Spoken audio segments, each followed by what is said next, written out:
Children Ministries, we equip teachers and parents how to teach writing with a holistic approach, embracing their unique gifts and talents and igniting their passion for writing and literature. Today, in this video, I'm going to talk to you about spelling, what to do and what not to do.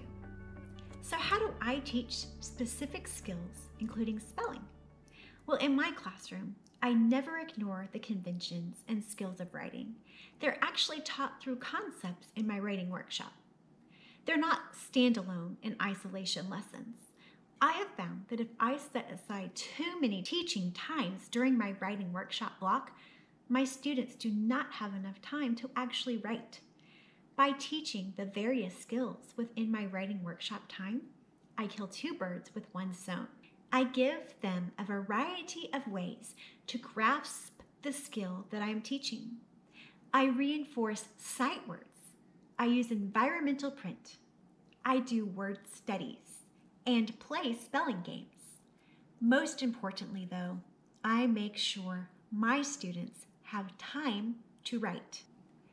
Because every student is different, I am always on the lookout for each student's very specific needs and learning styles. I watch and I listen carefully as they write. I do weekly conferences with my students and take anecdotal notes about each one of them. I might only get to meet with 5 students that day in the hour of my writing block, but my goal is to conference with each student at least once during the week. If you are a homeschool mom, you can conference much more frequently if you wish. While observing and meeting, I may notice some children need more attention on spelling, while others need assistance in organizing their work and making it make sense. Since I conference with my students weekly, and I know each one's individual needs, I cannot make a weekly teacher-generated spelling tests. Quite honestly, it's nonsense. Developing control over spelling words by using multiple methods like high-frequency words from Fry's word list or word families, teaching phonics, sight words, and even spell check are much more effective in the long run. So don't worry about weekly spelling tests. Check this out. Can you read this? Exactly. Point proven. Do kids need to know how to spell? Yes, eventually. Well, kind of. I mean, seriously, we have every kind of technological device readily available at our fingertips at any given moment of the day. We can easily check our spelling. The bottom line is this: the more you read, the more you write. The more your students spell, the more their spelling will improve. Why? Because they're making those connections. It's not meaningless anymore. There is a purpose.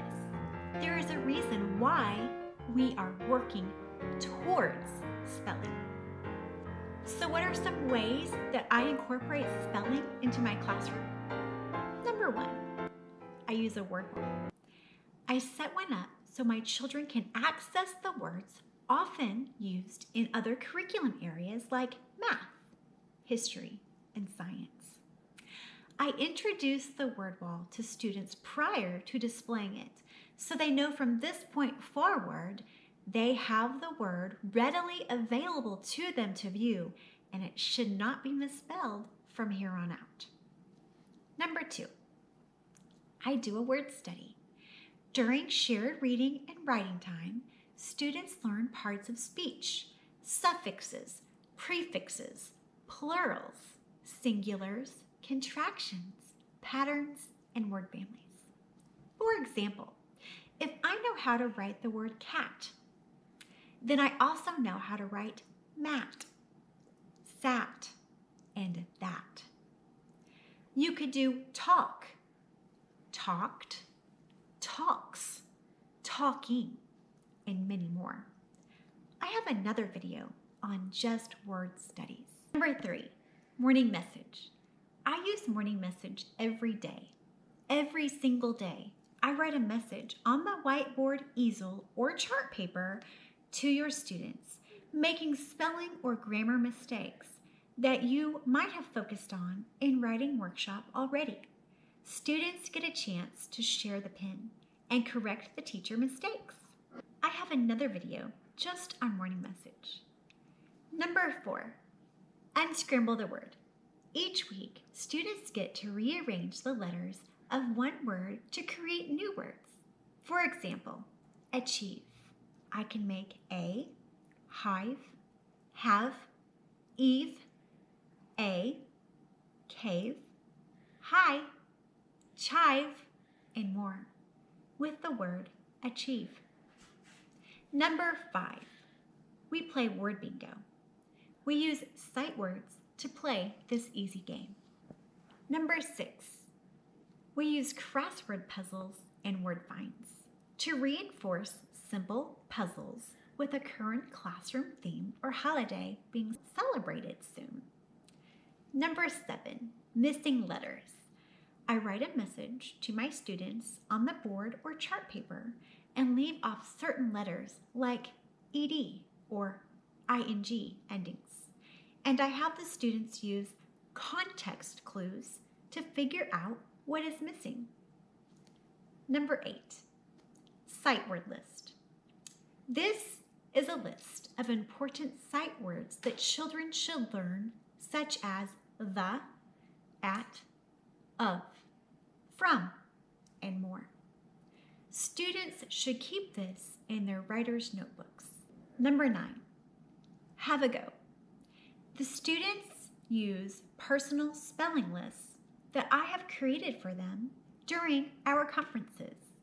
On one side of the page, the list is inventive spellings, and on the other side, the lists are conventional spellings. Students bring their personalized lists home to practice. When they have mastered the conventional spelling words, they are tested by a peer or by the teacher. Unmastered words remain on the list for further practice. The key is to build confidence, not to give meaningless spelling tests week after week with absolutely no connection. You can learn more about how to incorporate spelling in my Master's Writing Workshop class. Simply go to www.cherishedchildrenministries.org to learn more and sign up today. I hope you found this video useful. If you like it, please hit the subscribe button below to get more insightful videos on writing workshop and strategies.